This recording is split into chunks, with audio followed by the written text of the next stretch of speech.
నిర్వహణ ఏంటి వాళ్ళు చేసే సింగపూర్లో నాకు అర్థం కాలేదు. పదే పదే ఈ సింగపూర్ ఏదో గొప్పది అనేటటువంటి ఒక దిక్కుమాలినటువంటి నేరేషన్ నుంచి బయటికి రావడం కరెక్ట్. అడ్మినిస్ట్రీరియల్కి మానవ మనస్తత్వాలకి ఆలోచన తీరికి మనకి వాళ్ళకి అస్తమ శశాంక తేడా ఉంటుంది.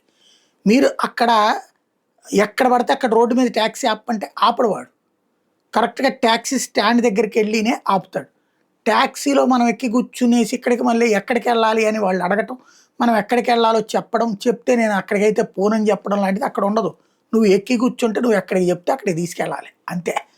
చిల్లరతో సహా ఎక్కిస్తారు. సివిక్ సెన్స్ బాగా ఉన్నటువంటి దేశం.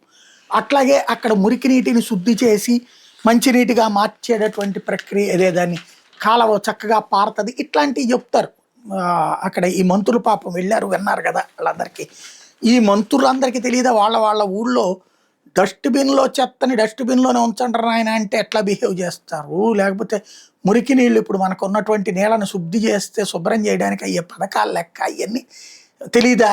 అక్కడ ప్రభుత్వం ఉన్నదే అంతా కూడా ప్రభుత్వమే నడుపుకుంటుంది. ఇక్కడ అసలు అట్లా లేనే లేదు. మనకి అడ్మినిస్ట్రీరియల్ వ్యవహారమే మనస్తత్వాలే తేడా, మన ప్రజల ఆలోచన తేడా. మన ఆలోచనలకు అనుగుణంగా మనం ఉండాలి, కానీ సింగపూర్ ఏదో నేర్పుతాడు మనకి పరిపాలన ఆడు నేర్పేది అంటాడు బొంద. వాడు మన దగ్గర నేర్చుకోవాలి. అక్కడున్న జనం మెంటాలిటీ వేరు, మన దగ్గర ఉన్న జనం మెంటాలిటీ వేరు. అక్కడున్న వనరులు వేరు, మన దగ్గర ఉన్న వనరులు వేరు. సింగపూర్లో ఒక 25 ఎకరాల ల్యాండ్లో 10 ఎకరాల్లో అపార్ట్మెంట్ కడతాడు, ఫ్లాట్లు కడతాడు, మిగతా అదంతా ఓపెన్ స్పేస్ ఉంచుతాడు. ఇక్కడ అట్టు ఉంచుతామో మనం? అపార్ట్మెంట్లో బయట పార్కింగ్ దగ్గర కూడా 4 బిల్డింగ్లు కట్టుకోవాలని కోరుకునే మనస్తత్వం. అవన్నీ నిర్వహించాలంటే అది ప్రభుత్వ విధానపరమైన నిర్ణయం తప్ప మంత్రులు వెళ్ళిన వాళ్ళు కూర్చుని ఏం సాధిస్తారని అనవసరంగా సింగపూర్ని ఒక్కసారి చిరాకు తెప్పించి, సింగపూర్ అంటే గొప్ప దేశం మనకంటే అనేటటువంటి ఓ చిరాకు తెప్పించే మనస్తత్వం మాత్రం ఆపుకోవడం బెటర్.